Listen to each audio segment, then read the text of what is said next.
so much. You know, when I sent that bio to Samiha, I didn't think it would all be read. So that's no. I'm honored and so grateful to be here. Thank you so much to all of the different centers and departments that allowed me to come here. But specifically, I want to thank Samiha for being such an incredible leader in making all of this happen and making it so seamless for me as I made my way from Detroit to Cleveland. So Samiha, thank you so much for all your hard work and your colleagues and everyone else involved.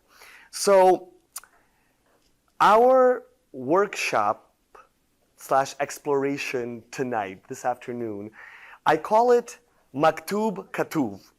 I don't think that was on the flyers, the title that I give it, but I often call it by this name.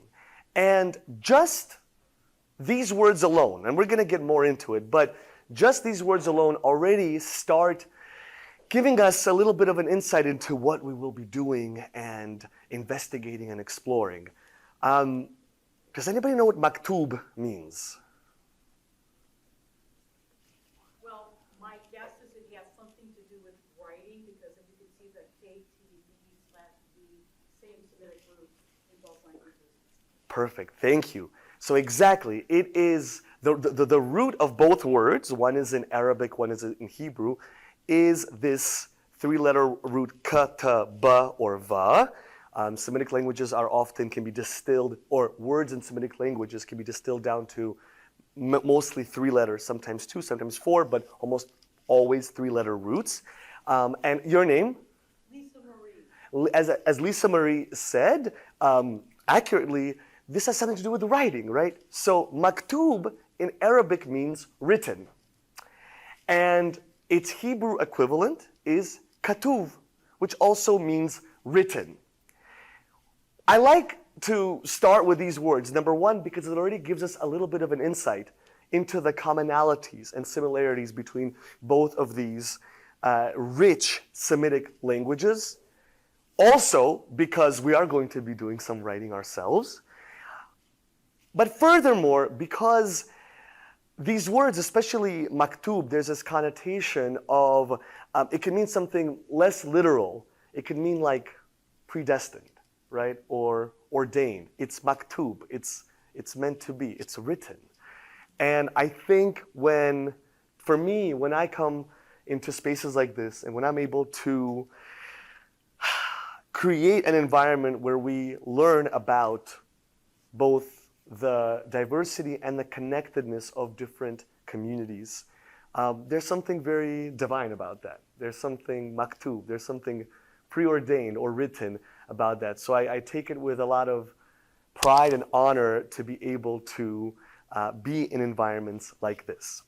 So with that, we're gonna, before we pick up any pen, any paper, we're gonna do a little bit of kind of setting the intention and contextualizing our hands-on workshop, which hopefully will give us a deeper appreciation of what we are going to then create on paper.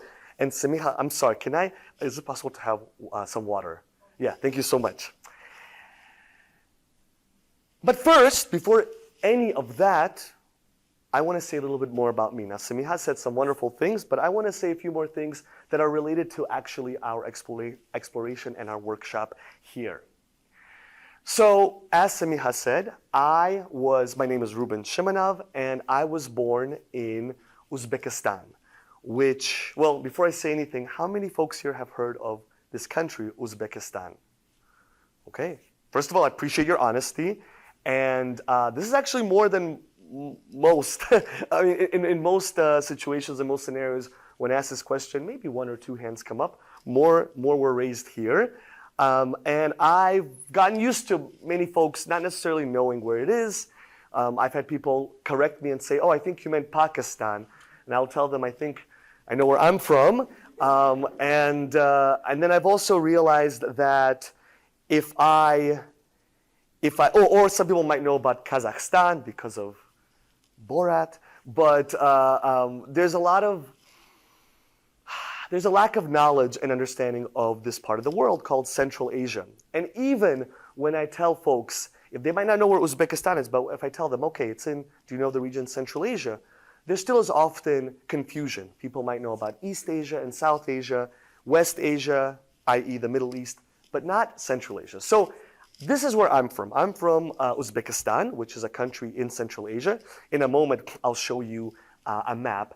And I'm part of the ancient Persian-speaking Jewish community of Central Asia. We are also known as Bukharian Jews because historically this region, or a big chunk of this region, was part of the Emirate of Bukhara. First of all, the Khanate of Bukhara, and then the Emirate of Bukhara. Bukhara is just it's a very important cultural, intellectual, economic city in Central Asia. So the whole empire was named after this city, this stop on the Silk Roads. And our name came from that as well, Bukharian Jews. So as part of this small, demographically really kind of a drop in the bucket Jewish community in Central Asia, being part of that story really informed a lot of what I do as an educator, as a community builder, and as an artist. Because I came from a background that was far less known. Again, I would be lucky if people know where Uzbekistan is. If they do know, it would be much more uncommon for them to know about the ancient, tiny, Persian-speaking Jewish community of the region. But part of my mission, I think, is to raise more awareness about communities like mine and other Jewish communities with deep roots in the Islamic world, because my community story is just one chapter of that broader story that includes the Jews of Iran, of Iraq, of Yemen, of Syria, of Libya, of Egypt, of Morocco, of Afghanistan. And I mentioned this part about my background because to really understand and gain appreciation of for Bukharian Central Asian Jewish culture, we have to understand the context in which my community has lived, the social and cultural context, which was essentially against the backdrop of various Islamic empires and societies and dynasties. And that is, against that backdrop, my distinct and my community's distinct Central Asian Jewish culture developed. And so it is inextricably linked to broader Islamic society and culture. And therefore, for me, it has always been, thank you so much, it has always been a natural expression of my distinct Bukharian Jewish identity to be in Muslim Jewish interfaith spaces. People have different inroads into interfaith spaces. We all have our own stories, but for me, it went farther than, it went deeper than these are two Abrahamic faiths. It quite literally, there was a feeling of belonging and home in these spaces because, again, my community is from a Muslim majority region in the world. And this led me knowing and kind of gaining a deeper insight into my distinct Central Asian Jewish Bukharian background and the way in which throughout the years interactions between Jews and Muslims in my part of the world really enriched life in the region and informed and helped shape the distinct Jewish culture, that interaction. Understanding that made me seek out Muslim Jewish interfaith spaces to be a part of. Because as I said, for me, it was just a natural expression of my identity. And so I started going to various different events and various organizations, and it was wonderful. It was lovely. It felt familiar. I also quickly learned that many folks, both Jews and Muslims, were far less aware of the Jewish communities with deep roots in the Islamic world, and I felt it called upon me to share a bit more about that. And so I'm having a great time in these different interfaith spaces, but I was able to articulate and identify, I would say, that there are certain things that we were not really doing that I thought could really enhance our community building. we would break bread together, which is beautiful and important, and so such a part of the human experience to have food together. We would talk about certain commonalities in terms of various traditions and practices, and that was all wonderful. But we never really harnessed, in the various spaces I was in, the power of art, the power of creativity, the power of, I would say, experiential learning. And as someone who comes from an artistic family and who's been surrounded by the arts, I thought, okay, what could it look like to come together in this way, and just to add that other layer to these beautiful communities that I'm a part of. And so with that in mind, so I'm giving you kind of the whole backstory, I, at some point, realized that a powerful creative way in which Jews and Muslims and others who want to connect to the deep history and legacy and heritage of these faiths, a powerful way that we might come together creatively is through calligraphy. And that's what we're doing here. And so I use calligraphy both as in a creative way. I create my own calligraphy pieces that are, some of them are in the atrium, which was so special to see. But I would say what's more important for me, if I could say this, and maybe for some artists this would be controversial, they would put their art first, but I would say for me, the most important part of my art is using it as a pedagogical, as an educational and community building tool. Because first and foremost, I identify as an educator and as a community builder. With time, I've been able to take a little bit more, how do I say it? Not pride, but be more confident in my art, like being art for its own sake. But for a long time, I really would just say I'm using this art as an educational tool. And so that's how we're going to explore it today. We're going to use Arabic and Hebrew calligraphy to deepen our knowledge of both traditions, calligraphic traditions, but to also deepen our knowledge of Islam and Judaism, and also, and furthermore, to hopefully create more vibrant and stronger bridges between different faiths. I always like to show this photo. This is my photo of my family in 1903 in Tashkent, Uzbekistan. And I bring this photo into the space, number one, because I stand on the shoulders of these giants, right? My ancestors have literally allowed me to be here because I descend from them, but also in ways that are connected to my heart and to my passion. I owe everything to them, because my passion for these topics really come from understanding and diving deeply into the stories of my ancestors. And particularly one person I always like to name when I am in this kind of space is my beloved grandfather of blessed memory, who really instilled in me, more than any other person in my life, a deep appreciation of my community's culture and history, and by extension, an appreciation for other, I would say, more other ethnic and religious minorities of the greater Middle East, West Asia, Central Asia, North Africa, as a way of really giving us a deeper understanding of this beautiful region that is very diverse and not monolithic. All of that came from conversations that I would have with my grandfather since I was a very little boy. And my grandfather of blessed memory preserved this photo that we now have. That's, well, 1903, so over 120 years old. Did I do? Yeah, the math correctly? Yes. And, you know, we could do a lot of close reading of this. We won't for the sake of time. But one thing I want to mention right now is, well, two things I would say. Number one, I'm so blessed to have a photo that has been preserved so well, not just of one or two, great-grandparents, but the whole family is here, right? To have a photo like that with so many people is actually quite rare. And we have it, and I'm so grateful for it. But furthermore, just looking at this photo, we could already start seeing a little bit of what I was talking about. This cultural interaction between Jews and Muslims in Central Asia. And again, this could extend to other places where Jews and Muslims live together in North Africa, in the Middle East. And we see it here most prominently via dress, right?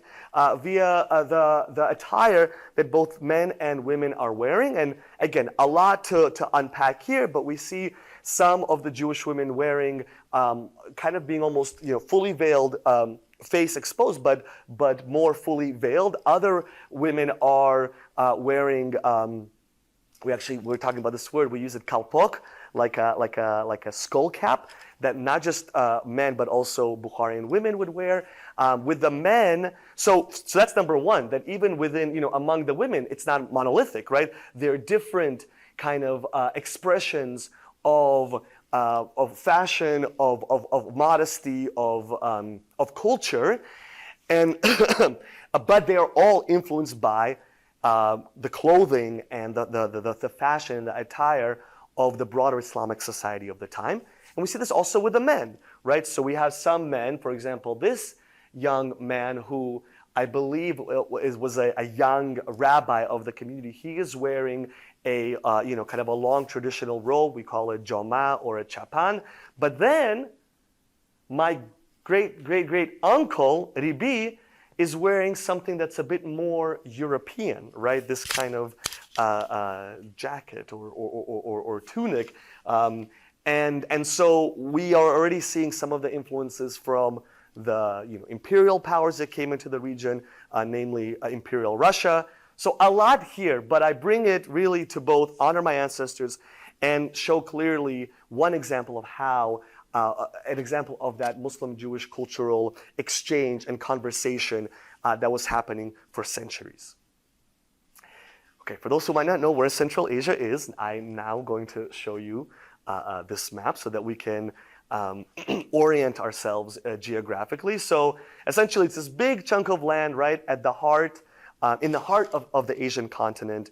Historically, it was a very important part of the Silk Roads, right? These arteries of these economic, commercial arteries that connected East Asia through Central Asia and West Asia into Europe and into North Africa. It all went through Central Asia. And so some of the most important stops along the Silk Roads are in this region. So here, right, we have Uzbekistan. Tashkent is where I was born, but my ancestry is from Samarkand and Bukhara, and also from Afghanistan and Iran. A very, very quick anecdote is I remember once I was telling someone I'm from Uzbekistan and they didn't know where it was. And so I said, okay, I thought to myself, if I tell them Central Asia, the name should, make it more obvious, center of Asia. They still didn't know. So I thought, okay, how else can I do this? So I said, do you know where East Asia is? China, Korea, Japan? Yes. They said yes. I asked them, do you know where South Asia is? Pakistan, Bangladesh, India? Yes. I asked them, do you know where the Middle East or West Asia is? The Arab world and Iran? Yes. Do you know where Russia is? Yes. So I said to them, what do you think is in the middle of all that? And the person said, I don't know, an ocean? So it's not an ocean. It's a big chunk of a land that is largely Turkic speaking, but also has other languages, including Persian that has been in the region for a very long time. And my family and I, we left in 1993 when I was 6 years old. I want to now show a few examples of beautiful, and Samiha started alluding to this, some of examples of beautiful Islamic architecture found in what is present-day Uzbekistan. And I'm not just saying it because I'm from the region. A lot of folks and scholars and historians talk about the fact that some of the most well-preserved and stunning Islamic architecture anywhere in the world, not just in the region, is found in what is present-day Uzbekistan, particularly in the important cities of Bukhara and Samarkand, that, as Samiha mentioned, were important centers, not just commercial hubs, but intellectual, spiritual, scientific, Islamic centers that also attracted other ethnic and religious minorities, as cosmopolitan places often do. So it's not a coincidence that the Jewish minority would also feel more secure and comfortable in cities like Bukhara. So here we have one complex. This was very common in Central Asian Islamic architecture, a complex of various mosques and also madrasas, academies, right? So this is one of them in Bukhara. And this is outside that complex. We have this beautiful minaret here. Well, I told you that I left when I was 6 years old. My family and I, we emigrated in 1993. 30 years almost to the day of us immigrating, I was able to go back with my mother last May. I was 6 when we left. I'm 36 now. And so, that's me, right there in May. And I'm wearing, on the topic of also clothing, I'm wearing a traditional skull cap that both Jews but also Tajiks, it's another ethnic group there, would wear, and we call it a kalpok. So that's me in front of that minaret. And now in Samarkand, I also want to show, again, this is just to kind of whet your appetite. Simicha, also please tell me, because I can talk forever. What is our time frame again? 7? 5:30 to 7, yeah. Great, great. Okay, I was hoping that wasn't 6:30. Great. So now we go from one important city, Bukhara, to another one, Samarkand, which is also, again, historically an important stop along the Silk Roads and was a very important city culturally. Actually, a lot of Persian poetry references, poetry coming from Iran proper, references Samarkand and Bukhara as these beautiful, important Persian cities. So we also have to remember that the greater Persian world, right, extends beyond the present-day borders of Iran proper today and extends into the Caucasus and into Central Asia. So this is a complex of 3 academies, madrasas, in this space that was known as Registan. Very, very well known and a source of pride for anybody living in the region. I mean, you will find photos of this, even though these are Islamic academies, you will find photos of these, of this space, of this complex in the homes of Bukharian Jews, because we saw it as part of our collective history. And that's me again, over there visiting in May. And maybe another time I'll come and do a talk just about my reunion with Uzbekistan and the ups and the downs and the complexities of it. But for now, I'm just showing these photos. And during that same trip, I had the blessing of exhibiting some of my art in the home of the U.S. ambassador to Uzbekistan, where it is still on display, and copies of it are here on display. So it really blows my mind, the power of art to bring people together. I mean, here I was, as a Bukharian Jew going back to Uzbekistan in the U.S. Embassy, showing my Persian, Hebrew, Arabic calligraphy. And I had a chance to actually lead a similar workshop with a couple of dozen of Uzbek and Tajik, these are 2 ethnic groups, Muslim teens in Tashkent. There is a weekly program in the embassy called Chai Chat, where they practice English. And I was able to talk about my story and my art, not as some outsider, but as a person coming back to his homeland. And it was a very, very special experience. Another mosque I want to show from Samarkand, and we're getting closer to like what we're actually going to do in person with, what we're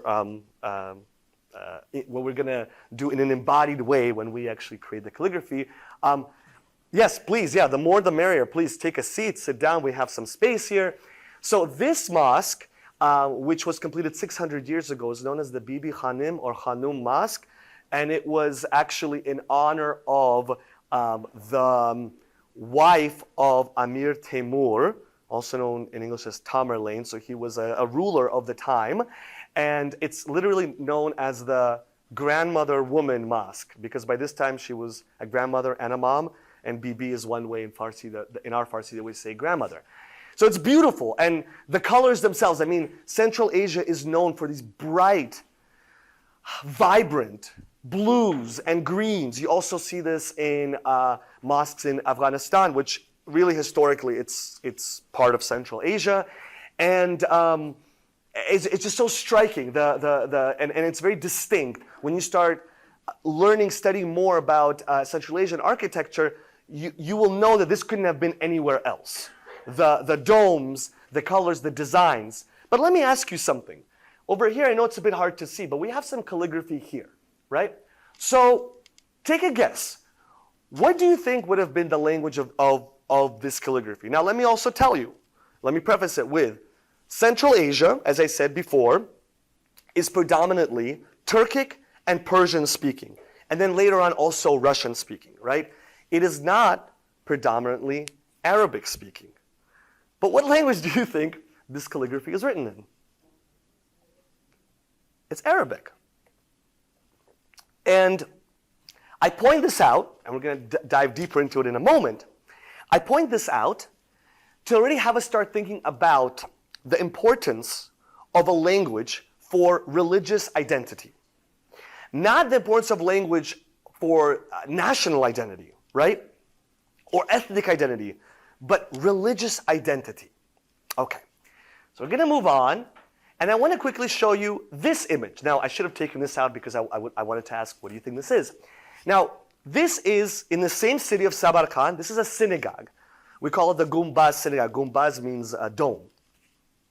And it is a lot more humble, definitely, than this, very ornate and detailed and beautiful and grand mosque, because this was commissioned by the Amir.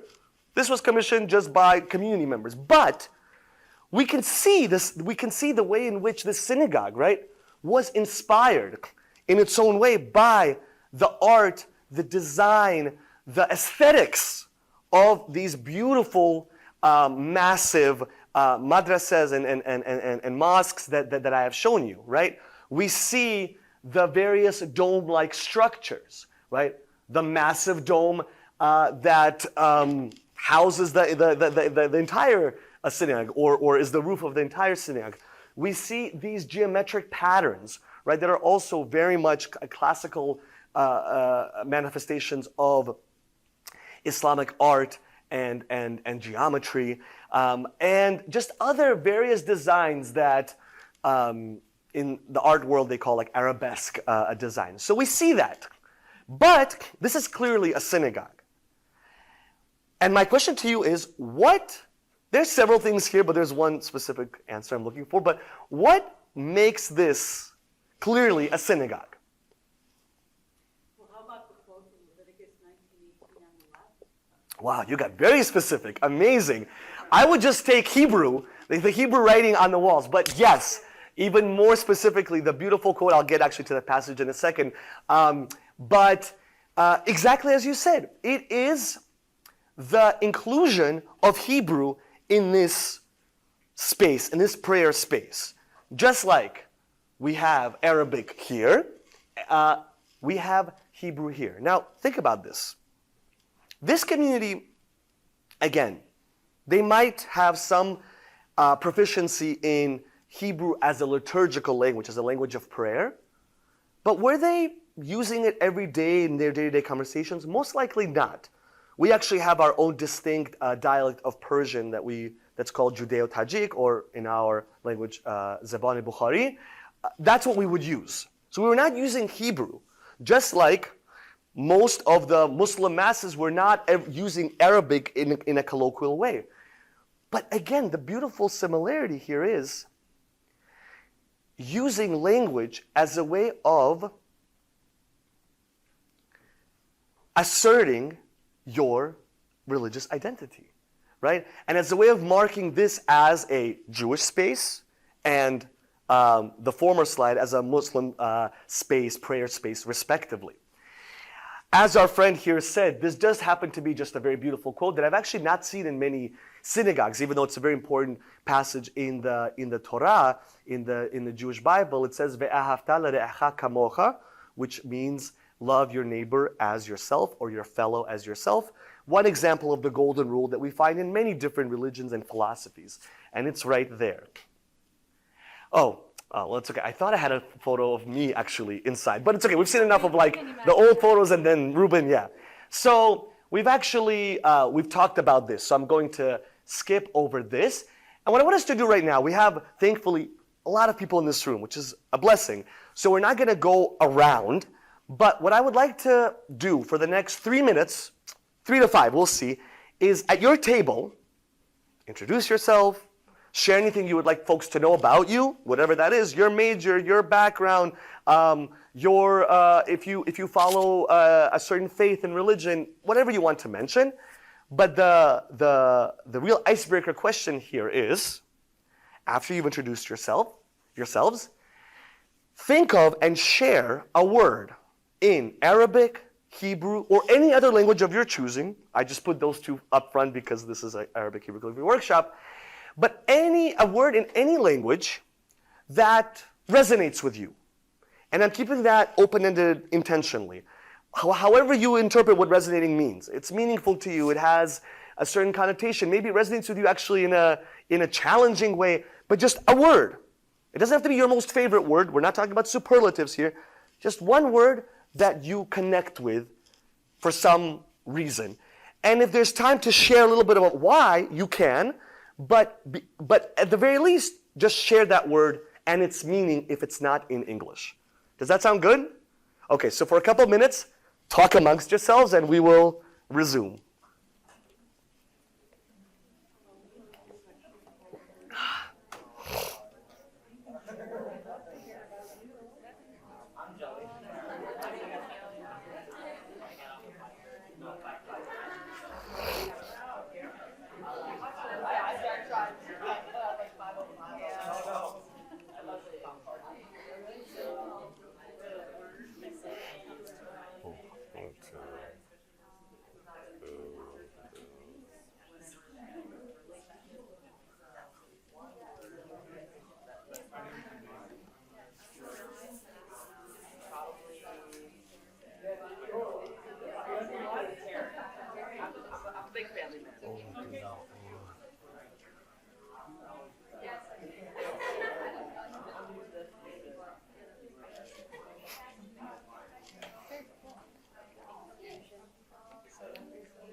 Friends, I know time is going by quickly. 3 minutes. We have 3 minutes. Just wanted to give you a warning.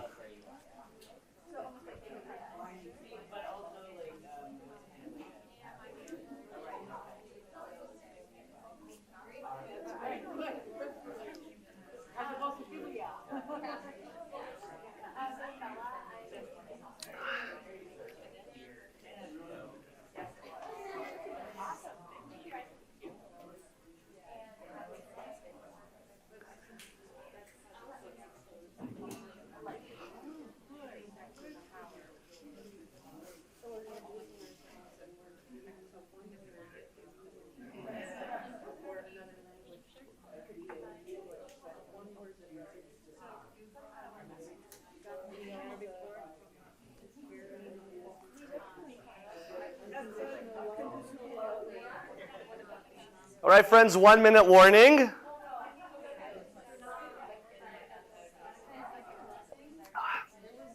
Thank you for coming. Sorry you didn't stay for the actual part, but hopefully this was interesting stuff. Awesome, take care.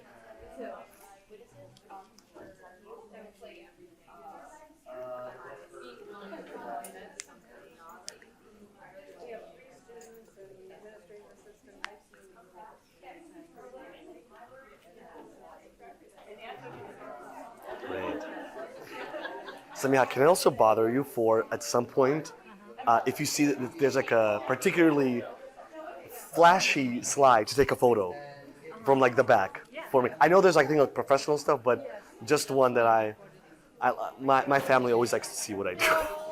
Yeah, I know, yeah. Some people say, oh, others are like, this is a mama's boy.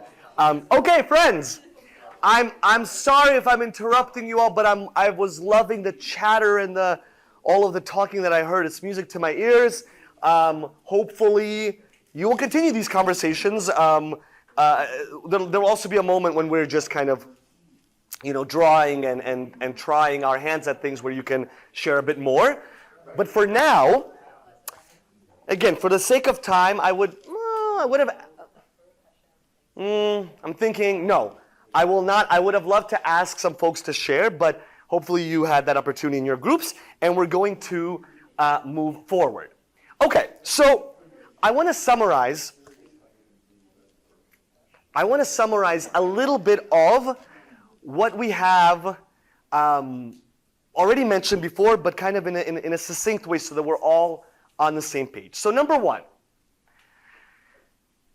we've already spoken a little bit about, and these are all, these important anchors that will contextualize what we will be doing once we pick up the pen.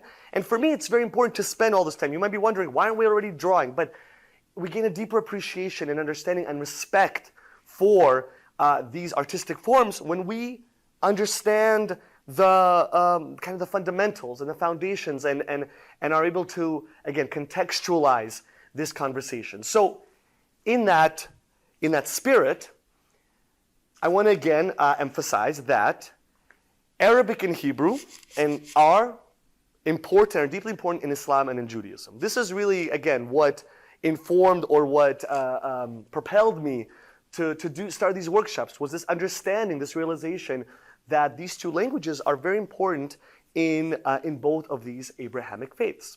So what I mean by that more specifically is that in both religions, these two languages respectively are considered the language of prophecy, are considered divine languages, and holy.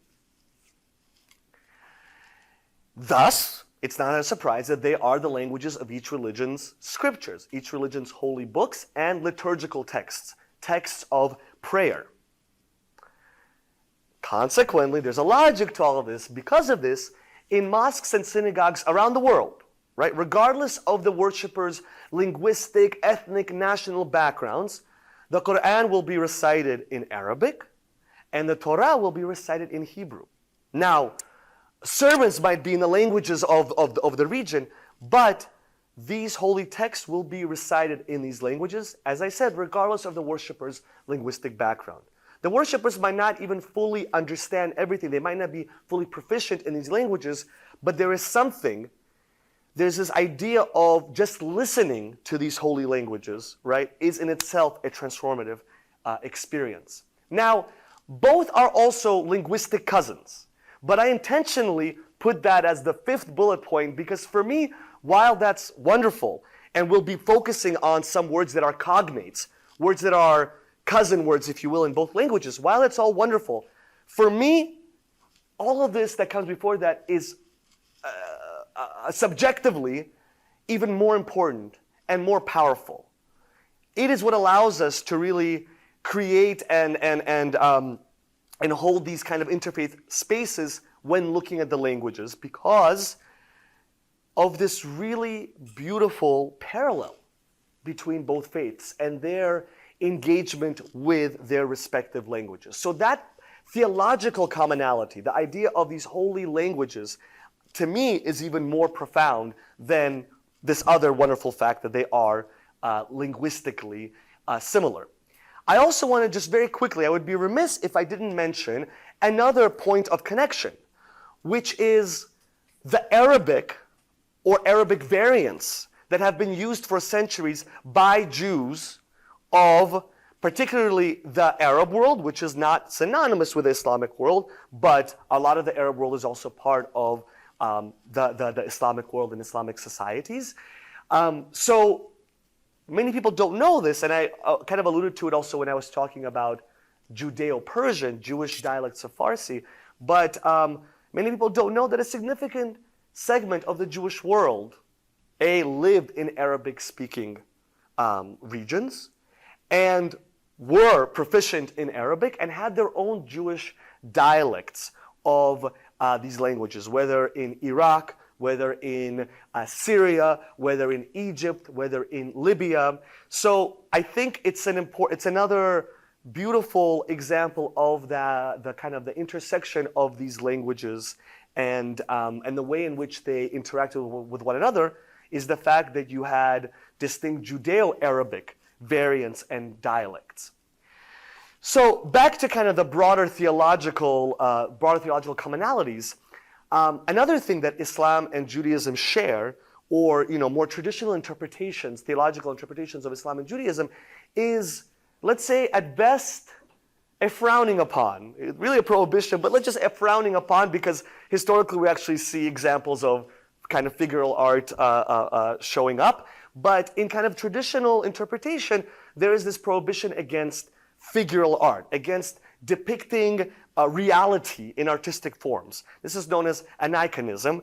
And the reason is because in both Islam and in Judaism, this could kind of lead towards or take away from monotheism and can start kind of going in the direction of polytheism. Now we know that that's only one interpretation. There are monotheistic faiths that would have different engagement with figural art, but Islam and Judaism are pretty strict about this, which is why you won't find in mosques or synagogues anywhere, I have yet to find one, a synagogue or mosque with like depictions of prophets, or even depictions of nature in its in its most realistic form. But what you will see is calligraphy, right? And so because the combination of this idea of a holy language, right, of a prophetic language, and this frowning upon of figural art, which again, by the way, is not shared by all of our Abrahamic brothers and sisters and siblings, right? Different sects of Christianity have different engagements with art and its manifestation in holy spaces, and that's beautiful, and it's distinct as well. So it's not something that's universal, but Islam and Judaism both have this reverence of Arabic and Hebrew, respectively, and this concern about art in holy spaces, or art that depicts reality. And so because of that, calligraphy really emerged as a central art form, given all of these things. I also want to mention, somebody once asked me before, the idea of like a holy language, is it just exclusive to Islam and Judaism? It is not, but again, if we compare it to another important pillar of the Abrahamic faith world, which is Christianity and different sects of Christianity, we can actually find how it isn't the same, right? So in Christianity, there isn't a concept of a universal holy liturgical language, right? The language of Jesus was Aramaic, but not every community, actually the bulk of Christian communities, unless you are Chaldean, Assyrian, do not recite prayers or the Bible in Aramaic. So it's a different connection to language. No better, no worse, but that again is what makes this connection so powerful between Judaism and Islam. I think it's very profound. And so, okay, so that is our whole background summarized. We have all of that intention now, we have all that appreciation. So let's now start looking a little bit at Islamic Arabic calligraphy. And hopefully, you now will understand that I am using these words intentionally together. By no means are all Muslims Arabs, or all Arabs Muslim, right? But hopefully I've made the case for why right now, when I talk, I'm combining these two terms, because of, again, Arabic as an important language in Muslim identity, right? We're not talking about Arabic and Hebrew as languages of nation states today. This is a very different conversation, right? It goes to the level of religion and spirituality. So here are some examples of some of the most kind of classic forms of Islamic Arabic calligraphy. It's not an exhaustive representation, but these are some of the most classic forms. And the differences that you're seeing, first of all, this is the same passage. This is all the same passage, and we'll get to in a second what passage this is.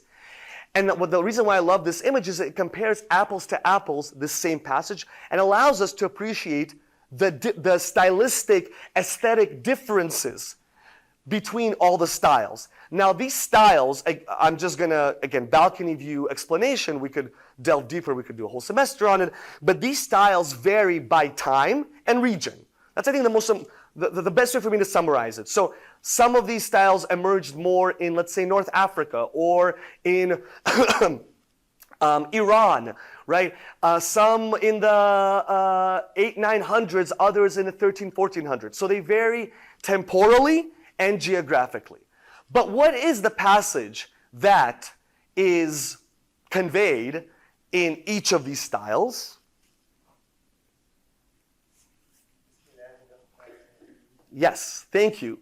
Exactly. So it's the first passage, and actually the first passage of the entire Quran, and also the opening passage of every surah, every chapter except one. So it's a very important part, and almost I would say kind of like an anchor in the Quran. And this is just another example of these different styles. We're not going to master or even approach all of them or most of them, but I wanted to kind of, again, put them here so that we have this appreciation. But here's that passage, right? Bismillahir Rahmanir Rahim. We know that things always get lost in translation, or every translation is an interpretation.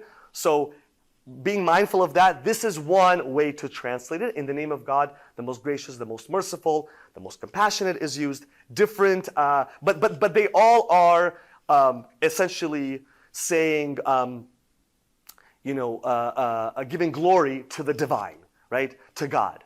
And it is a very, I would say again, this word anchor comes to mind. It's like a very rooted statement that has a certain level of, universalism in it, particularly for folks of the Abrahamic faiths. And every word in here has a Hebrew cognate. So cognate, again, it reminds you, is a fancy way of saying a word that sounds similar. So like mother, madre, it's not a coincidence that those sound similar. They are connected. Or I'm trying to think of something else right now. Uno, one, one, uno, right? Those are cognates. So that's what we're going to focus on here are Hebrew and Arabic cognates. And every word here has a parallel in Hebrew. To get that point across, I want to show you another text here that uses a kind of a similar intention-setting statement about the divine. Now, it's not as commonplace. I don't want to put it on the same level of frequency as the Bismillah in Islam, but you do see this particularly among, and I'll say what it is in a second, among Jewish communities of the Islamic world. Many texts will begin with this statement. It's not the opening line of the Torah, right? It doesn't happen every chapter of the Torah. Again, we're not going to have, complete correlation because these are, also their own distinct faiths with internal diversity. But there's something really beautiful and about this parallelism. So, what we have here in Hebrew is Beshem, El, Rahum, Vehanun. The last word actually is different, but it's connected to another Arabic word, Hanan, but that's for another time. So, Bisim, Beshem, in the name of. Hebrew and Arabic are both very concise languages. El, Allah. It's the same Semitic root. Also, I must say that, like other minorities of the Islamic world, so Jews and Christians, we would say Allah, and that wasn't a refutation of our faith. Mashallah, inshallah, alhamdulillah was God. That's like I'm saying God in English, right? So that also sometimes people have to kind of unlearn associations that they might have with certain words, or learn about the more expansive way that they can be used. Rahum, Rahman, has that root, Rahama. And then the last one here is Hanun, But there is another Hebrew word that is often used, which is harahaman, which also sounds like ar-Rahman. So this is a great already example of the ways in which essentially word for word there is a similarity in both languages. Yes? Among the words that we shared at our table were these words that we're talking about right now. And among the things that Beautiful. Ram and I were talking about is that both of these words come from the notion of rechem, which Yes. is both Hebrew and Arabic mean womb. Exactly. And Yes. if we're trying to explore different ways of thinking about things, to speak of God as merciful, indicating the divine womb, Yes. that's also a way that maybe some of us are not accustomed to. Beautiful. And that gets into a whole other conversation. We would be here all night, and I would love to be here, about how both of these languages, by being Semitic languages, they are, as we said earlier, most of the words of these languages can be distilled down to these three-letter roots. And from that, we gain some incredible insight about words. We're going to get to another word and then talk about its root and kind of maybe gain some broader perspective about it. But thank you so much. Okay, so with that, I'm going to just show you this one image, and then we're going to finally, you're probably thinking, okay, Ruben, come on, let's get to this. We're going to very shortly start the actual writing. So I wanted to show you an example of this passage. It's often even just called like, Bismillah art, like it's the Bismillah. It's the first two words of this passage, because this passage has inspired Muslim artists throughout the centuries, right? It's this beautiful passage, has a lot of meaning and intentionality in it. And so there's a lot of art that just focuses on this passage. And it's often known as just Bismillah art. So this is one example of it in a classical style known as thuluth. And it's, I think, a version of it is what we're going to try here. But again, we're going to try more kind of a simplified versions of this. But it will, this will allow us to kind of, get the ball rolling. So question number one, what direction is Arabic written in?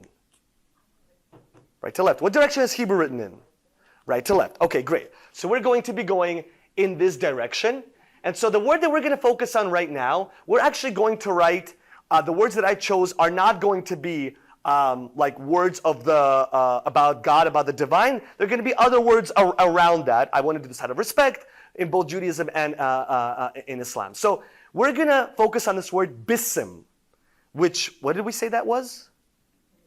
In the name, or bismi, in the name of, right? We need 4 words in English, 1 word in Arabic, and also in Hebrew. So we're going to focus on this word bisim, which, as you could see, some folks here I can deduce know how to read Arabic. But for those who might not know, one thing that you might notice immediately is, first of all, how flowing, right? Like how flowy the script is. And that's because Arabic is inherently very cursive, right? In English, we have like the print script and the cursive connected script. In other languages, you have this as well. Arabic, its purest form is actually very, what we would call in kind of an English context, kind of cursive script, where many of the letters, not all, but many are connected. And that gives it a real elegance, a real flow, a real fluidity that allows artists to do so much with Arabic calligraphy. So this is not one letter, this is a combination of 3 letters. Okay, so with that, you all have your pens? Familiarize yourselves with your pens. Say hi to your new friend. This is your new friend. And I want you all to have at least one piece of paper in front of you. Now, you will notice these are very special pens that Dr. Topal got us. And these are pens that have 2 sides, correct? We have a more kind of brush side, which is lovely. We ain't gonna use it right now. So that side you can, you can mess around with it also, but for our purposes right now, we're going to open the other side of the marker, which is the chiseled side. Do you see, right? It's got like an angle to it. And so that is really great at replicating kind of the thickness and thinness of strokes that we use in both Hebrew and Arabic calligraphy. It also kind of simulates, I would say, the dynamics of a qalam, of like a reed pen, pardon me, that again allows for those thickness and thinnesses. So open up the chiseled side. And what I want you to do right now, before we write any words, is I want you to familiarize yourself with this pen on the paper. How are we going to do that? Just make a few horizontal and vertical strokes. And as you're doing it, I know for y'all in the back it might be a little harder, but well, yeah, you could, I don't know, we could squeeze more people in if folks want to come on up. But as you're doing it, one thing I want to recommend is for you to keep your pen at a 45-degree angle. Not 90, not 180, 45, right? We want it to be at a slant. And the entire chiseled side is on the paper, right? The entire marker is on the paper, and then we make these strokes, up and down. Once you've done a few of these straight strokes, try your hand at more curved strokes. Okay, this is, I think in math, what is it, an approximate, right, sign? So yeah, so make horizontal curved strokes, vertical curved strokes, and play around with also the pressure you are applying onto the piece of paper. So as you can see, one thing that allowed me to make this thinner is as I leave the paper, I apply less pressure. And so it gives it kind of this elegant kind of thinness, right? I also want to emphasize, because some have actually even asked me during lunch, we're not leaving the next 30 or so minutes being masters of any of these, calligraphic art forms. That's not what this is about. This is also not even about, you're not even going to go home with like something you can present to people. It's not that kind of workshop. This is a workshop to just have fun, try your hands at different things, not judge yourself, and just experiment, right? With no objective, I have to create something, wonderful that I'll frame. If you do, amazing. If not, you're right where you're supposed to be. Okay. We've done some lines and some curves, yes? Wonderful. The last thing, well, the penultimate thing is I want you to write the following letter. And this letter I know we can all do regardless of our linguistic backgrounds because we all know it, and it's going to be the letter Z. But I want you to write it like Zorro. Do y'all know, Zorro, right? So you're going to write, and it's going to kind of combine everything we've already done here. You're going to do this, whoosh, whoosh, whoosh, okay? And as you do it, go whoosh. I'm telling you, the whoosh really helps, right? I realized after like doing a dozen of these workshops that this Z thing actually really helps people. Okay, so with that, we are now, the final thing I will ask of you before we write Bism, and Sibia, is it okay if I use this chair? Because I might sit a little bit down. Thank you. The final request I have is for you all to make this shape, a diamond-like shape, and I will explain to you in a second why that's important. See, even I'm not judging myself. Some of them are a little bit bigger than others, but I'm practicing it as well, this non-judgmental approach. So again, we started at a 45-degree angle, and what we're doing is we're moving our pen diagonally, okay? Not down, not across, but diagonally. And it makes these diamond-like shapes, which are going to come in handy and useful when we start writing certain words. All right. Beautiful. Great. How y'all doing? Okay. I want to hear a little bit. I want more noise. How are you doing? Good. Okay. Great. I need to make sure y'all are still awake. Yes. So, with all of this, let us now, finally, at long last, this is really a workshop of patience more than anything else, start writing Bism or Bismi. What is the first sound that you hear in Bism? B, right? B. So what we're going to do right now is we're going to practice the initial form of this letter. Now, if you recall, I said that Arabic and other languages that use the Arabic script, Farsi, Urdu, Ottoman Turkish, these letters have different forms depending on where they are in the word, right? Because they are connected. So there's a final, initial, medial, and final form, and an isolated form. So it's actually, when you learn a letter, you actually have to learn quite a few different, they're related, but different forms. So the initial form of the ba, or of the b sound, will look something like this. And again, I'm going to do kind of the most basic way of, it'll still look lovely and elegant, but we're gonna just kind of take it easy. So if this is your line, what I want you to do is, again, pen 45-degree angle is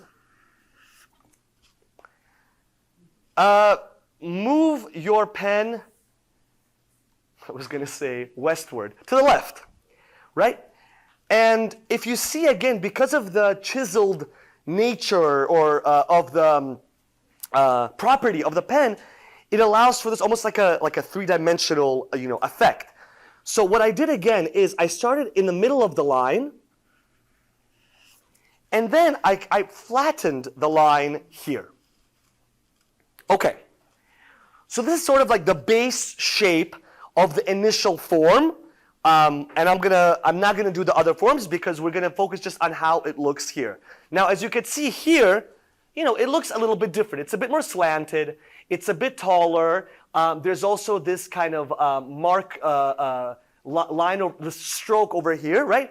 So you can kind of embellish it. But this is in its most basic form. But now we need to write. We need to include a dot, nukta, it's known, which will identify this as a ba. Because, and those of you who know how to read Arabic know this, a base shape can have many different sounds depending on where the dots, the nuqad, are. So this base shape, depending on where I put the dots, is the difference between a na, a ta, a tha, a ya, and a ba. And in Farsi, a pa. And in also Ottoman Turkish, a pa. So, dots matter. So remember these beautiful diamonds that we were practicing? Put it below.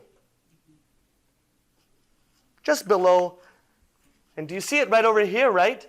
We have this initial stroke and that nukta, that dot, and that makes it ba. We're also, by the way, seeing other strokes. For the sake of time and also not to say too much all at once, let's just for now say that most of these strokes, some of them are ornamental, but most of them are diacritics, which are, it's again a fancy word for short vowels that accompany the base letters. This is also shared with Hebrew, where you have base letters, most of which are consonants, and then you have short vowels around it, which are optional. But often in Islamic Arabic calligraphy, you will have it all vocalized, first of all, just to make it look more beautiful, and also, again, to respect the language and the particularities of each word. All right, so that's ba. All of that for a beautiful ba. So what it would be the next sound, especially since I said that vowels, like short vowels, are often missing from the base letter. In Bisim, what would be the next letter, do you think, that we would write? Right? I heard some say I, and I hear you, because in English and in other languages that use Latin script and also other scripts, we vocalize every sound, right? It has equal standing. In Semitic languages, not so much. So the next base sound is the sa.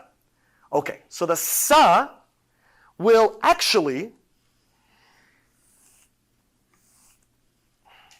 not be so difficult to write, given the fact that we've already started practicing this kind of shape that is in the, starts in the middle of the line.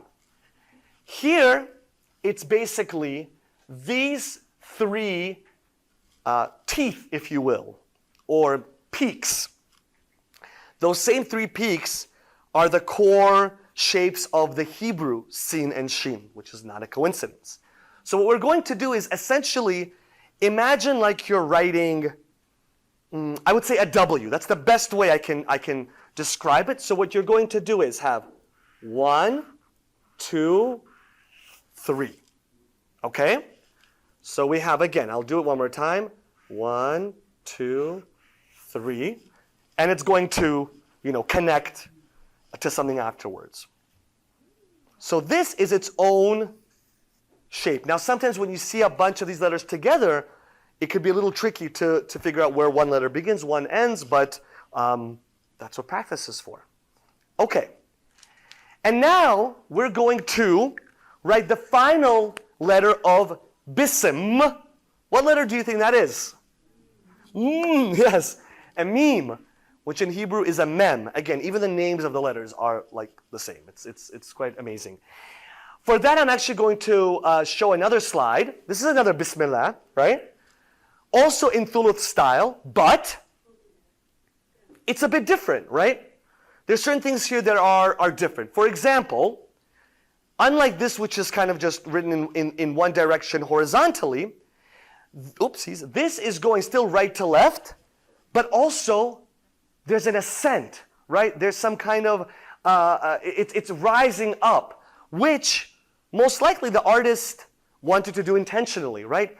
Artists, calligraphers, and like all other artists have a certain level of creative license that they can take, right? While still sticking true to the integrity of the art and of the passage. So here, this artist decided to make the Bismillah go kind of up, and we see a little bit of it here, but even more so here, there's a stacking of letters, right?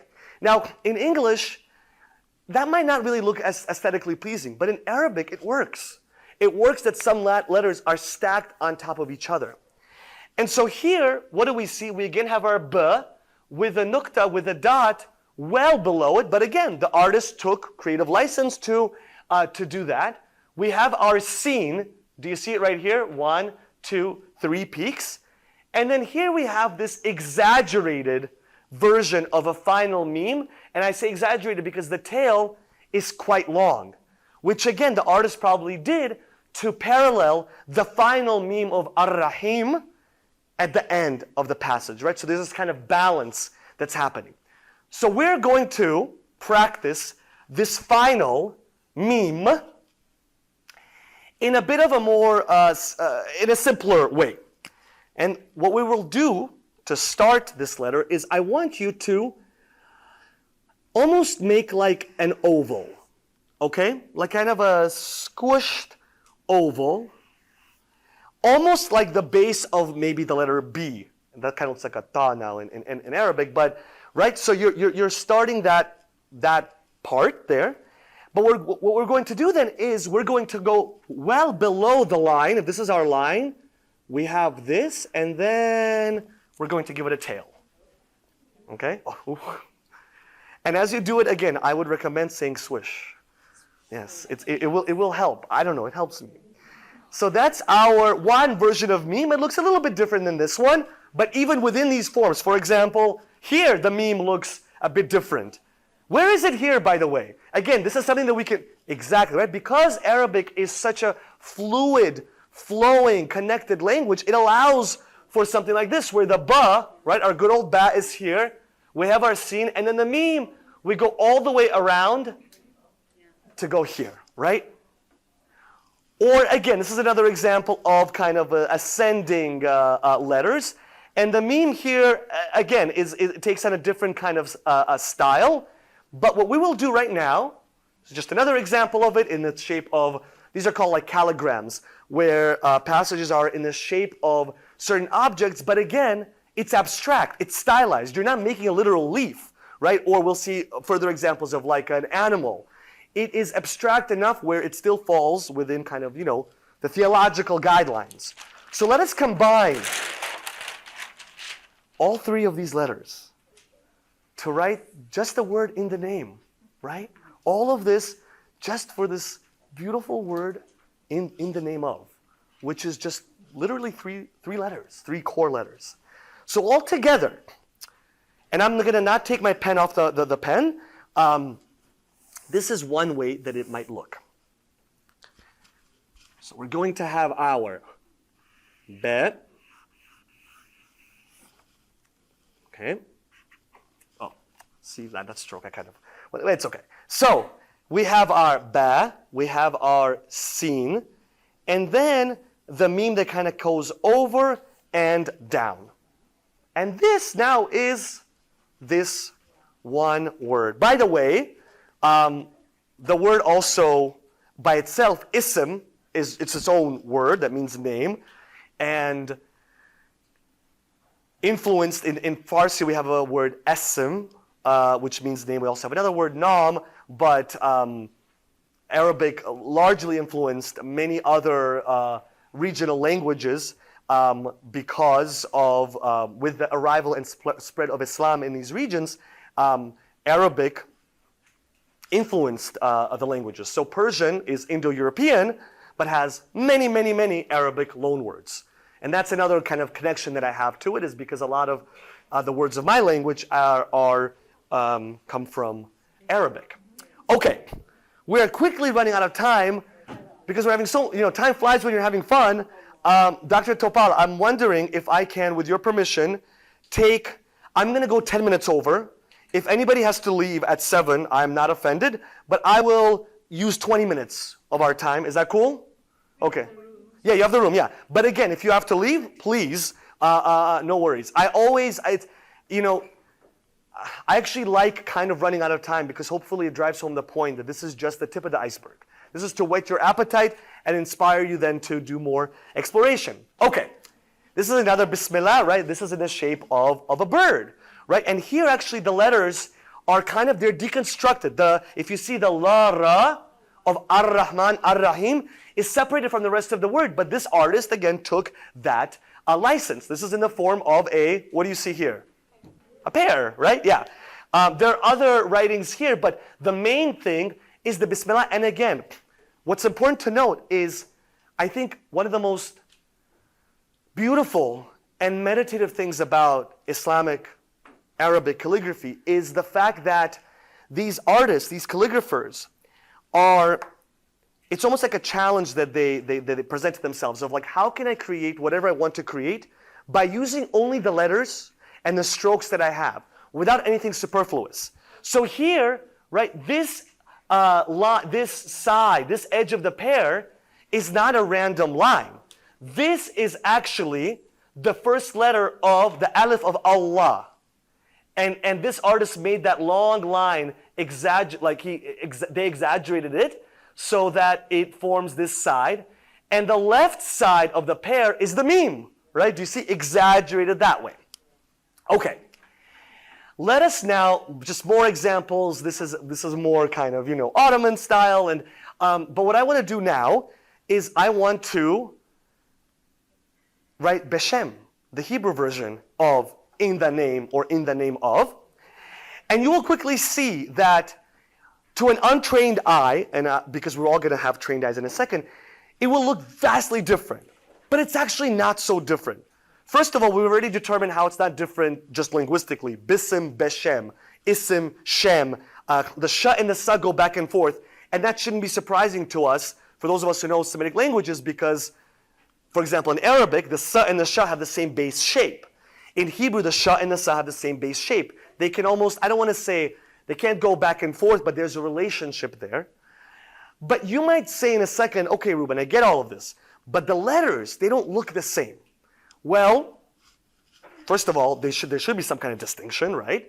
But I will hopefully show you the ways in which there are similarities. Besides the fact that literally the names of the letters are the same. So, Beshem, what letter are we going to begin with?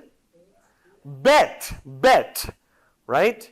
Which is the second letter of the alphabet, just like in Arabic, Aleph Ba, Aleph Bet. And by the way, where do we get the word alphabet? Aleph Bet, which then in Greek was alpha, beta, alphabet. So, I don't know if that blew some people's minds, but that's where it comes from. So we're going to now write the letter Bet. And remember those strokes that we did kind of in the beginning, the up and the down curve strokes? This is going to be your best friend when writing at least one form of Hebrew calligraphy that I employ a lot. It's going to be various kind of permutations of this stroke. So what do I mean by that? Okay, so let's say this is our line. We're going to begin with a top, like a roof, like a top stroke. And if you notice, right, I didn't make it completely straight. I gave it a bit of a curve, and I gave it a little bit of a thinness in the top by starting and then kind of moving down, right? Just a kind of a aesthetic, stylistic preference. Okay, so we have that. Now, essentially, kind of a very similar shape, but going vertically, we'll give it a kind of a spine. So we're going to do that, okay? In a way that almost makes it look seamless, right? But I actually took the pen off the paper. Same thing, by the way, in Arabic calligraphy, because traditionally you use a qalam, which is a reed pen, it doesn't have constant flow of ink. So the artist will lift the pen off and put it back down, but a really trained artist will do it in such a way that it will look seamless. It's as if the pen never left the paper. Okay, so this itself actually could be its own letter, essentially a variation of the letter resh, but we're going to continue on and give it a bottom, a base. Now, traditionally, we could do something like this, and that is our core bet, or it could also be a vet, but that's the core letter. But what I want to do is actually, I want to go a little crazy with it. So, because again, we should, infuse our own creativity. So, I should have made the line a little bit thinner. Okay, so we have the top and the spine. And for the bottom, what I'm going to do, and we're going to need to say swish again, is this, right? Kind of, yes, I don't know, a hill, I don't know. And to fully complete, and I should have also had images of that at this point, but no worries. To fully complete, fully vocalize the Hebrew, we're going to use again that shape, those diamonds. And in Hebrew, they're known as nekudot. If that sounds like nukta or nukat, it's not a coincidence. They serve a different purpose, right? In Arabic, it's required. It makes the difference between one consonant and another. In Hebrew, it serves more like a diacritic, but it looks like those dots, and they just look really, really beautiful. So we are going to put them like this. This one in here marks it as distinctly a ba, as opposed to its cousin, a va. And these two dots below, known as a sheva, is like a kind of a very short sound. Okay, so that's our bet. A little bit, doing its own thing, a little bit rebellious. So now the sheen, I was going to ask you, what's the next letter in Beshem that we're going to write? The sheen, right? The is kind of implied in here. So the next base letter, just like the seen in Bissim, is going to be the sheen in Hebrew. Now, if you remember, the seen had 3 peaks. Same thing with the shin and sin in Hebrew. By the way, another fun fact is it's quite consistent that most of the scenes in Arabic are sheens in Hebrew. So Ismail is Yishmael. Musa, Moshe. Ras, head, Rosh. Sana, Shana. It's quite consistent. Okay, so what are we going to do with the shin? Even though Hebrew is right to left, this letter we're actually going to begin left to right, which also has precedence in Arabic. Like, for example, the ha, we kind of start from the left to the right. Okay, so we're going to create, again, one of these curved strokes that's going to be a little bit more diagonal. So try your hand at this. Okay? So it's not as straight as this one. It's a bit more almost like, I don't know, percentage sign, but not fully 45 degrees. Okay. Then, and you need to create some room here. Because what we're going to do now is we're going to connect it there. I could have connected it a little bit more, but it's okay. There's a point of connection. So it almost looks like right now 2 hands reaching out. But we're not done yet, friends, because we need a 3rd branch to make it a sheen, and that one is going to come right there. Okay? And again, because I love the nekudot, the diacritics, I'm going to put them in here. So we're going to put a diamond on the right, the rightmost branch, and then below these two nekudot, which the name of it is sereh. With time, some of the distinctions between the vowels kind of lessened in some pronunciations of Hebrew, but this historically was a longer sound, which some say a, but like in the Bukharian community, we just make it a long Okay. What is the final? So it's beshe, yeah, beshe. What is the final letter of beshem? Mem, right? Literally, letter for letter, with bisam, basama, bashama. Okay, so the final mem, and it has a final form. Unlike Arabic that has almost a final form for every letter, Hebrew doesn't have it to that extent, but there are some letters that have final forms. So, take care. Bye. So the mem will look almost like a slightly curved square, even though that's kind of a oxymoron, but we're going to begin with that same kind of shape of the bet, okay? Then we're going to give it another leg, and then connect it there. And that, friends, is Beshem. Okay. All that time for just these two words, but this really gives us hopefully an appreciation for the beauty of not just language and words, but of letters. And this is, by the way, a whole other conversation we can have about how in mystical Islamic and Jewish traditions, there's even a whole meditation on each letter and its significance and what it symbolizes. There are schools of thought in both faiths about how you can use each letter to connect to the divine and to experience certain transformative feelings and states of being.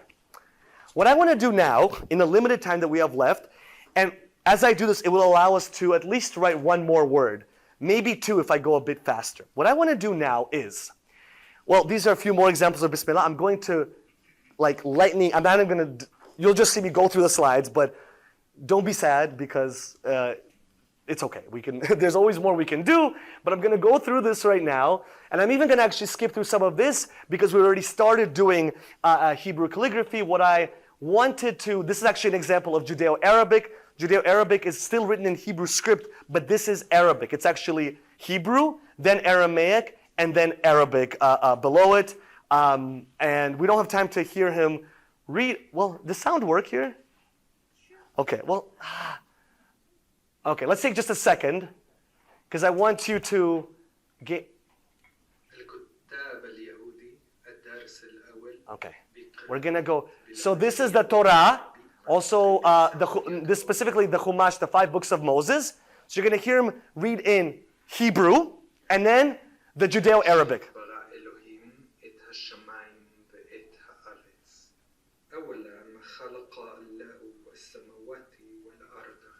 So that's Arabic, but more specifically, this is what we would call Judeo-Arabic, because as he's reading it in the Hebrew script, but that is Arabic. Okay, so much more to say, but I just want to give an example of that. These are just a few other, I'm a nerd about this stuff. These are 2 other early Judeo-Arabic documents. So again, this might look like Hebrew, but this is Arabic. This one was found in Cairo 1,000 years ago, and this one was published in Yemen that has a very deep-rooted ancient Jewish community that sadly there's only, for what we know, 1 person left, and he is imprisoned right now.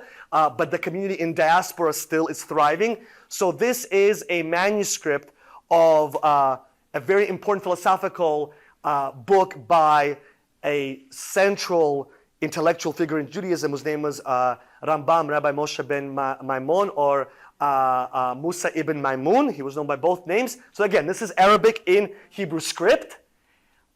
we don't have to, we're going to just move forward a little bit. Here, what I wanted to show you is, I want to take a moment to focus in on a particular style of Jewish Hebrew calligraphy that is used to write some of our holy texts on parchment, right? And this is, I would say, as much of an art form as it is it's a skill and it's a science, and there are rules, and it's still, there's beauty and aesthetics to it, but there are also certain rules. And the person who endeavors in writing these three categories of writings. We have Stam, the Sifrei Torah, the Torah scrolls. We have Tefillin, which are these phylacteries, that I think that's the word in English that are used, that many Jews wear when they pray, and inside are scrolls. And mezuzot, scrolls that are found in cases on doorposts in homes, synagogues, and other entrances. So all three of those require this kind of writing that's known as ktav stam. And like I said, it has its own rules and particularities, but even within it, there is variation. So this is one, they're quite similar, but there's still some variation. This is actually more what's known as the Baghdadi style. And this is a style that developed more as Jews migrated into Central Europe. But they are quite similar, but with some of their own particularities. And this is just an example of how a scroll like this would look, right? And again, the person that writes it, they're called a sofer, a scribe, and they're trained. There's a whole training that they go through, and not just technical, but also I would say there's a certain spiritual state that they have to be in. So this is one of an example of the scroll that is rolled up and found on the doorposts of entrances, mezuzot, and in it is, I would say, almost kind of a parallel to the Shahada in terms of a articulation of the oneness and the unity and the omnipotence of the divine. So for us, it's Shema Yisrael, Hashem, or Adonai Eloheinu, Adonai Echad. And if you hear this Ahad, right, like Ahad or Wahed, one, right, the oneness of God, of the divine. And Eloheinu, if you hear the El, like Allah, and then the Nu at the end, for those who know Arabic, is like the suffix na, which makes it ours, possessive. Okay, an example of a Torah scroll. I'm going through this super fast. This is another way that Hebrew calligraphy showed up. This is a marriage contract, right? A ketubah. This one is from Afghanistan. And again, for me, it's very important to bring up these pieces from parts of the world that surprise people for various reasons. For me, it doesn't make sense because this is literally my family from Uzbekistan, Afghanistan, and Iran. But for others, it is surprising, so we have to make it less surprising to people. Then you have something that is quite... Oh. I just wanted to say, so it's called a ketubah. Yes. We call it ketubah. So that's just And by the way, still that root, the kataba root in it, like maktub and like katuv and all of this, yeah. Or ktav, when I was talking about the ktav stam. Yeah, amazing. Thank you for that connection. So, one thing that we can clearly see by looking at some of this Hebrew calligraphy is that it isn't as fluid and flowing as Arabic. This is just the reality of it. It has its own elegance, but it's different. And because of that, it doesn't lend itself to some of these beautiful strokes that you can make in Arabic. But a specific kind of calligraphic style that emerged, that was pioneered by Hebrew calligraphers. We now have a word for it, and we can use it for other writing systems as well, but really it was pioneered by Jewish Hebrew calligraphers and scribes, was what we call today micrography, which is essentially combining letters, like smaller letters, together in the shape of then some kind of image. So while in Arabic, this entire branch of the menorah could have been an aleph, Hebrew would do it a little bit different, but combined, you have this beautiful page that actually you find in prayer books, specifically the prayer books of Jews with deep roots in North Africa, the Middle East, and the Mediterranean, known as Sephardic Jews. This is a kind of a highly mystical page. It has the name of God in it. It has verses from Psalms, from Tehillim, which is another book in the Hebrew Bible, in the Tanakh. This is another example of it. So this is all letters. Okay, these are all passages. This was an illuminated page in a Chumash, in the 5 books of Moses. This page has other excerpts. These are excerpts from the book of Psalms. Again, often you'll have, this will inspire artists because the book of Psalms has certain, we use it when we pray for the sick, and there's a lot of ways it's used liturgically. So this was found, it's a written manuscript in Yemen, Sana'a, 500 years ago, right? This artist took it to the next level. This is, what do we see here? What are the images that we see? Candles, right? More specifically, Sabbath, Shabbat candles. By the way, another word, Shabbat, Sabt, Yom Sabt, Yom Shabbat, same words, which is also the way we get it in Spanish, Sábado, and in Russian, Subota. It all comes from that. See, I'm hearing these ahs, yes. So this is the entire Kabbalat Shabbat, like welcoming the Sabbath service in these 2 candles. Now you think this is, ambitious. Well, this next person really went, I think as the kids say, extra. So this is the entire book of Exodus, Shemot, depicting the Exodus, that moment of Jews leaving the bondage of Egypt. And again, this still kind of theologically, right? It works because it's still stylistic. There's a certain level of abstractness here. We're not literally, also you don't see like people's faces. It's, it aligns with some of those restrictions, but I don't know how long this took the artist. I don't want to know, but it's quite ambitious and beautiful. Okay, friends, so I'm at the 7:10 marker, but I will take 5 more minutes because what I want to do now, and I never worry too much about if we get to this because honestly, everything we've done so far, this is really the most important. Thank you. But if we have a moment to get to some of my own art, I like to share a little bit about it. But again, I truly don't care if we don't get to it, but I do want to maybe contextualize some of the art that you will see in the atrium by showing you some of my art, and specifically showing it right now after we've done this exploration so that you appreciate the way in which my own art has been deeply influenced by everything that we've spoken about, right? As all art is both unique and is a nod to previous artists and styles and artistic movements. So I'll show you a little bit of mine, and I actually like to begin with, this is from like over 10 years ago, and I like to keep things that I might not be, I don't want to say as proud of, but like I would maybe do differently, because we should all be proud of our art of different eras. So this here is actually, this is all Hebrew.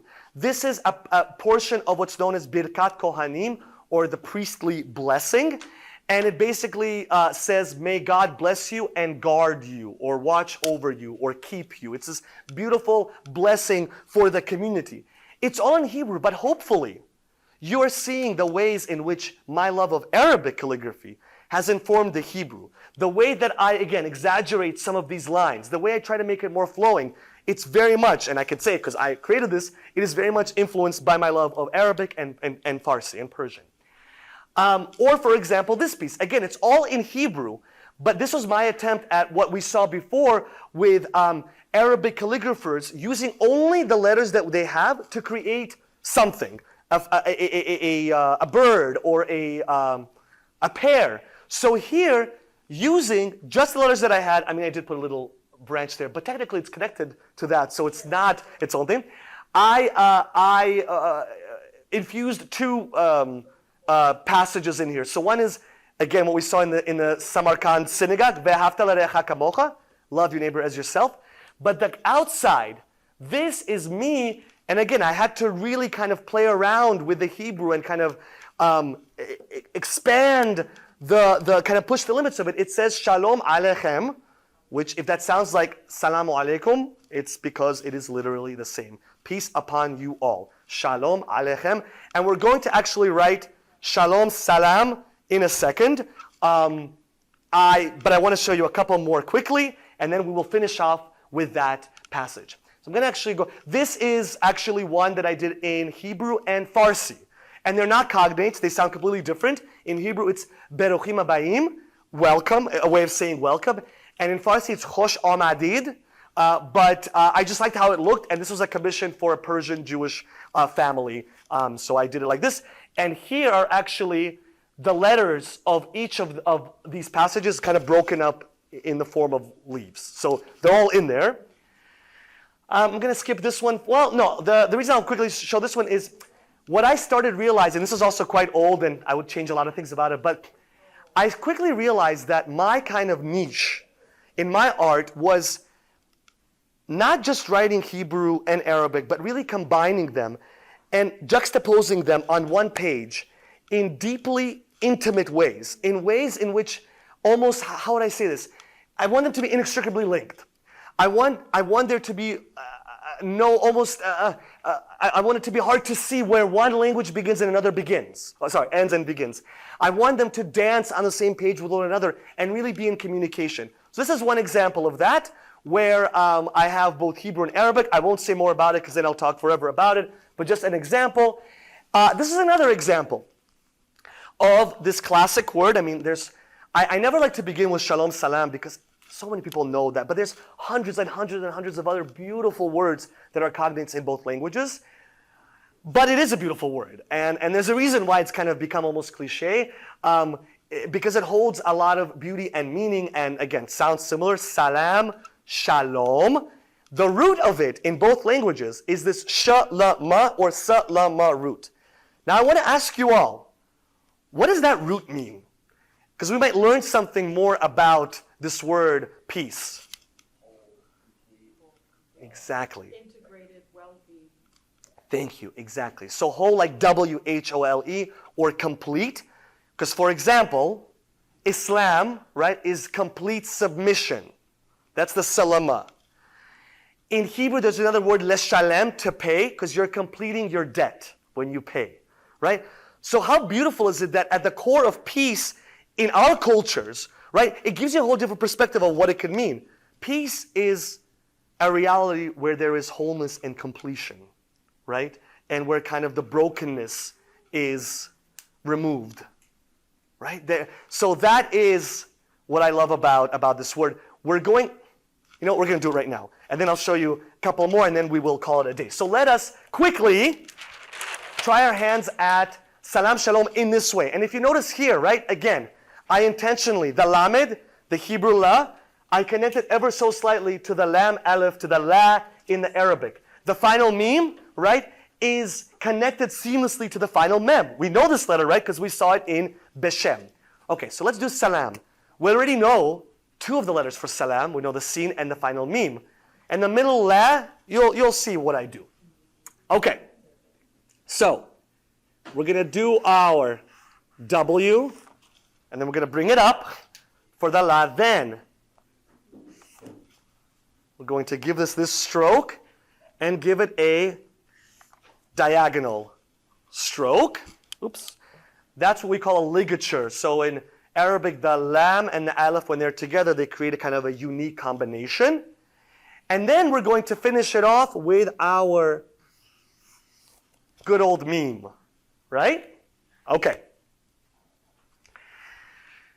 So that's, again, it's just a sketch. See, I have to tell myself it's okay. Now let's do the Hebrew shalom.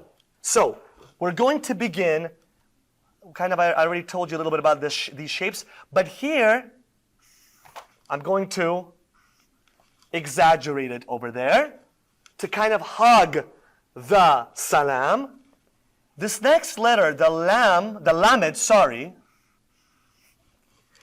actually, in many ways, related to the Arabic lamp because it's a long letter, and could show you kind of how one informed the other, but for now we'll just do it like this, where it kind of is again hugging, right? It's following the same course.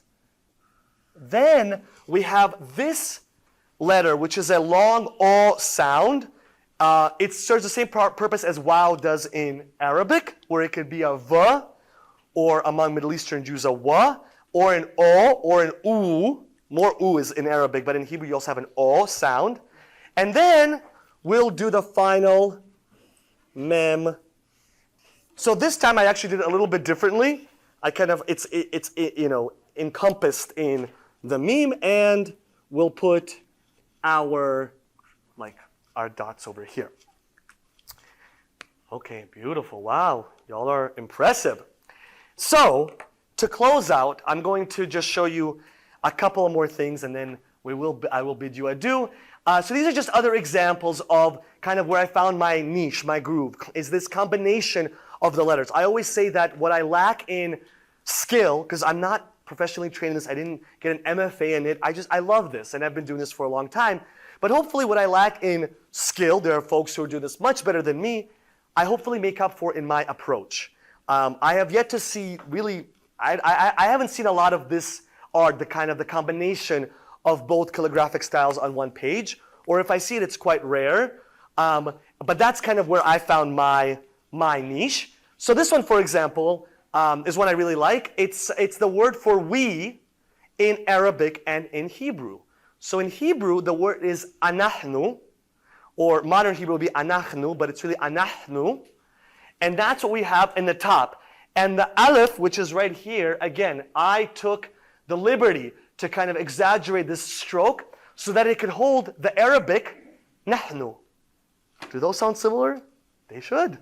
And in modern Arabic, it could also be like, in different dialects, ihna, but nahnu is the classical way, and it sounds just like anahnu. Then I had a whole fruit phase where I did different fruits. This is te'ena or hate'ena, the fig, atin in Arabic. Again, they sound similar. Anab, anav, rimon, rumman, pomegranate. I had a whole pomegranate phase because during lunch with some of y'all, we spoke about pomegranates, yes, and just their importance, significance in the kind of the greater Middle Eastern region. This one actually, not again, I haven't said this yet. Art is ever evolving, and different opportunities arise when we make different things. So when I made this piece, I thought to myself, this would be a really nice pendant. So I'm actually working with a friend of mine, and we're going to make it into a pendant. But what this says, in a kind of yin and yang, I tried to create a certain balance, is a word I deeply love in both languages, which is wisdom. How do you say wisdom in Arabic? Hikmah, yes. And then in Farsi it became hikmat. I think maybe the ta also in Turkish, right?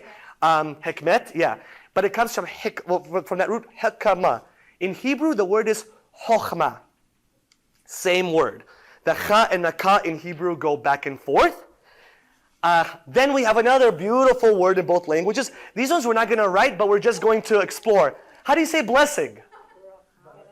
So in Hebrew it's beracha, and in Arabic it's barakah, which then also becomes barakat or barakat, right? In Farsi it's barakat. But that's, again, hopefully we hear the similarities. And again, what I'm trying to do here is find kind of a balance between them. Hayim and hayat, life or haya. Alam and olam, world. Ahava, al-hub. Those ones actually, they sound more similar than there's theories of how historically similar they are, but it's beautiful. It's the word for love. Day, yaum, yom, layla, laila, night. Beit, bait, home in both languages. And then I started doing this, because this is kind of like my most recent stuff, is these repetitive patterns that are, I can't think of a better word, almost like I want it to be kind of psychedelic or trippy. I want a person to be lost in it. And this also has its root in beautiful historic Islamic and Jewish calligraphy and art, kind of repetitive patterns So this says salam and shalom multiple times, repeating itself. This is actually all in Hebrew, but again, influenced by my love of Arabic and Farsi.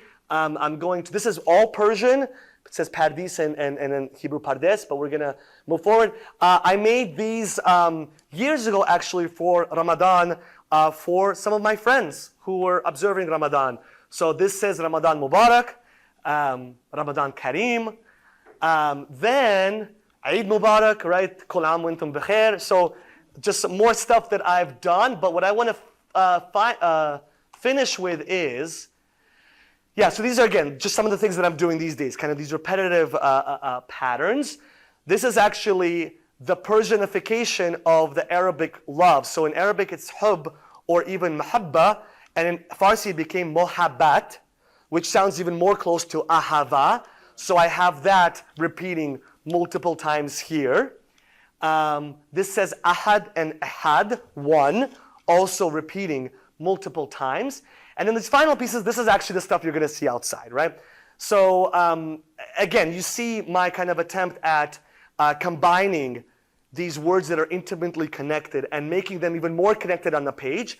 I also am right now very inspired by very bold colors, like almost like Andy Warhol style, and almost like I like graphic novels, I like comics. So I want to kind of honor the past, but then also make it, give it kind of a modern feel. So this is actually Mohabbat and Ahava again. This is Habib, and in Hebrew we have a word Haviv, which also means beloved.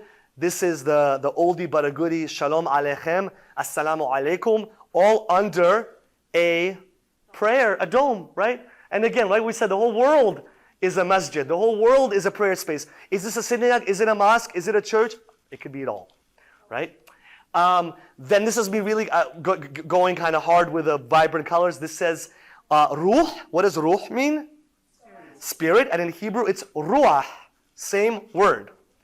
Avraham, Ibrahim. Ar-Rahman, Harahaman. Right? So in Hebrew, we do have one name for the divine, for God, is the most, like that compassionate and merciful one, Harahaman. And it's in here. This one I did around the time of Hanukkah, which is, we also call it the holiday, the festival of lights. And I wanted to create a flame, and again, only using the letters that I have. So what I have here is menorah, which is the candelabra, right? But there's an Arabic word that's connected to it. Manara, like minaret, right? Because it's a beacon of light. It's also even used, it has been used historically as like, to refer to like a lighthouse. And a minaret literally looks like that as well. So we have manara and we have menorah all together again, really seamlessly. That's what I want. A newer version of my Shalom Salam. I also sometimes like to think of my pieces as like puzzle pieces, right? And you need every piece of this puzzle or this mosaic to then create. And sometimes I actually don't want it to be so obvious. Like maybe immediately someone doesn't see the salam and shalom, but then in a second they do. This says barakat. It's the Persianification of barakah and beracha. Okay, and that's it. So I always forget this, but I'm trying to be more strategic now and what's the word? Not pragmatic, but because people ask me, how can I find out more? So I have an Instagram page. That's all I have. I don't have a website, but somehow it has allowed, I know, but I don't have, I'm very I'm very scrappy with my art. I know not everybody has Instagram, but the beautiful thing about Instagram is you don't even have to have an account to look at the, like the gallery sort of, if you will. But in it, well, I guess you do have to have Instagram to message me because that's how I do commissions. It's okay. You don't need my commissions. There are people who do much better work.